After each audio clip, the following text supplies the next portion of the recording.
story appears ordinary until you see the core side of it. And what you're looking for is the story behind the news. We bring it to you from Lagos, the commercial capital of Nigeria. Giving you all sides and political stories round the clock. Every detail from the start line to the final whistle. Core TV News, expanding your view.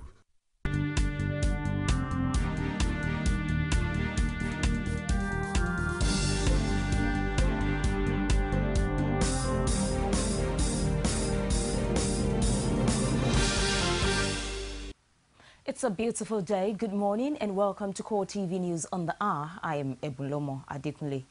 Boko Haram has released a new video showing the missing schoolgirls, saying they would not be released until all militant prisoners are freed. The group leader, Abubakar Shekau, made the statement in another video. A total of 276 girls were abducted on April 14 from the northeastern town of Chibok. 223 of the girls are still missing. The footage shows about 130 girls in black and grey full-length hijabs sitting under the tree. Most of the group were seated and appeared calm. One of the girls said that they had not been harmed. There is no indication of when the video was taken, although the quality is better than on previous occasions. Nigeria's government and the international community were forced to act after Shekau threatened to sell the girls as slaves. In the video, Shekau appears in front of a lime green canvas backdrop wearing combat fatigues and carrying an automatic weapon. The militant leader says Boko Haram brothers in arms had been held in prison for up to 5 years and suggested that the girls would be released if the fighters are freed. Boko Haram has used kidnapping of women and young girls in the past, and Shekau indicated that more were being held.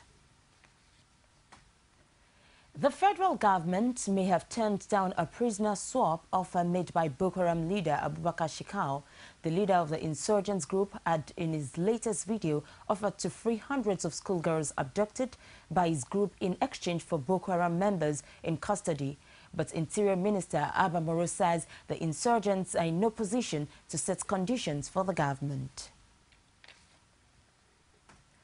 Former President Olusegun Obasanjo has condemned the abduction of more than 200 schoolgirls in government girls' secondary school Chibok. Obasanjo made the condemnation during the signing of a memorandum of understanding with the Jigawa government to adopt a junior secondary school and a primary school in Kudai, Dutse. He appealed to the abductors to release the girls without any condition because the girls were innocent and should not be made to suffer unreasonably. The former president sympathized with the parents of the girls, saying people should not be discouraged to send their female children to school. He said Nigerians should see what happened as a stumble and not a fall, and be challenged to give their girls good education. Obasanjo prayed, expressing hope that the girls would be found and delivered to their parents.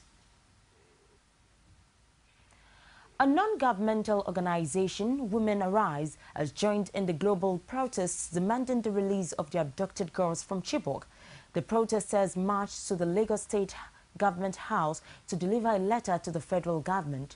Oluwaseyi Adegoke covered the protests. Our reporters presented from our studios. Protests have continued across the world over the abduction of 200 schoolgirls from Chibok. Leader of Women Arise, a non-governmental organization, Joe Odumaki, expressed deep concern over the abduction and called on the government and everyone to join in the fight against Boko Haram. We are tired. What we want to see is action. And so the governor of Borno State, we've had enough of talks. We want our girls rescued now, and they must be rescued alive. That's the only thing that will put a smile on our faces. Very disastrous. It is something that everybody must rise to do something about. We must all fight to ensure that these girls are released. We have to come together as one. We need both the foreign and we Nigerians to come together. The foreigners are here in conjunction with Nigerian military and our government to look for a lasting solution on how to rescue these girls and end terrorism.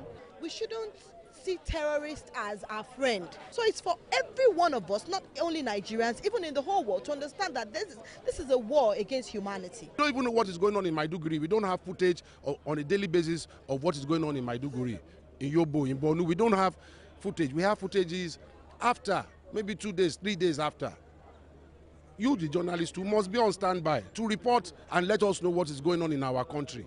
In a letter to the federal government, Odumaki proposed a scholarship for the girls when eventually rescued. The government of Nigeria must ensure that every one of the kidnapped girls is rescued and award them full scholarship to complete their education, to serve as inspiration to millions of young girls in the northern part and elsewhere in the country. She says the organization will continue to protest the abduction till the girls are released, or else they will go into the forest themselves. Ultimately, when it's close to the time our people will protest naked, that is when we'll be ready to move to Chibok. Lagos State Governor Babatunde Fashola promised to deliver the organization's letter to the federal government. He expressed hope that the release of the girls will foster unity among Nigerians. Chibok is a very dark experience for our nation. It is a difficult time for our nation, but it may yet be our most defining moment. And it will be defining if we can find the children. It will be defining if after that happens, we can keep this sense of brotherhood and sisterhood alive. As the protest continues, Boko Haram released a video showing the abducted girls and promised to exchange them with imprisoned militants. Police authorities in Abuja say they are not against peaceful rallies and assemblies. Police spokesman Frank Umba says that police personnel are duty-bound to enforce fundamental human rights.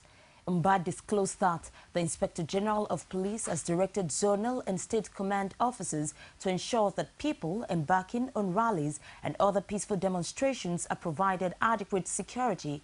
He also wants leaders and organizers of such rallies to work with the police to ensure the safety of participants and orderliness of the exercise.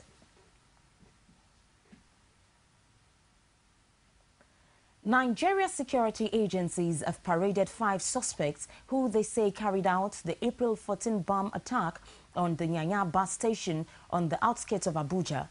The suspects are Ahmed Rufai Abubakar alias Abu Ibrahim Meitarure, Muhammadu Sani Ishaq, Yau Saidu alias Kotarama, Anas Isa and Adamu Yusuf. Spokesperson of the State Security Service, Marilyn Oga, says at a joint press briefing that the car bombing was the mastermind of one Rufai Abubakar Tsiga, a Boko Haram leader who is currently on the run. She added that the Boko Haram leader was assisted by another suspect, one Aminu Sadiq, who was identified as a student of the International University of Africa, Sudan.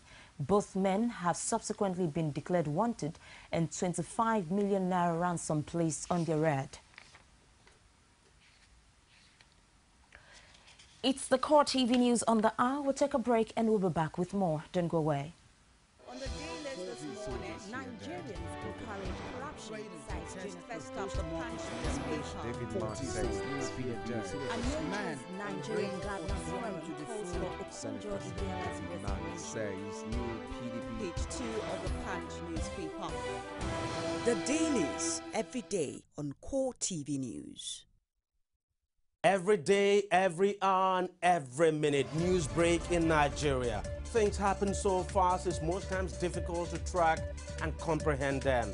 But that's what we do right here on Digi360. 2015, would you want to come back again? It's like asking Jesus Christ if he knew he was going to die, will you want to come back as the savior of the world again? We do not just help you track the stories, we break them down, explore all the angles, analyze the issues so that you can fully comprehend the stories and use them to make the right decisions.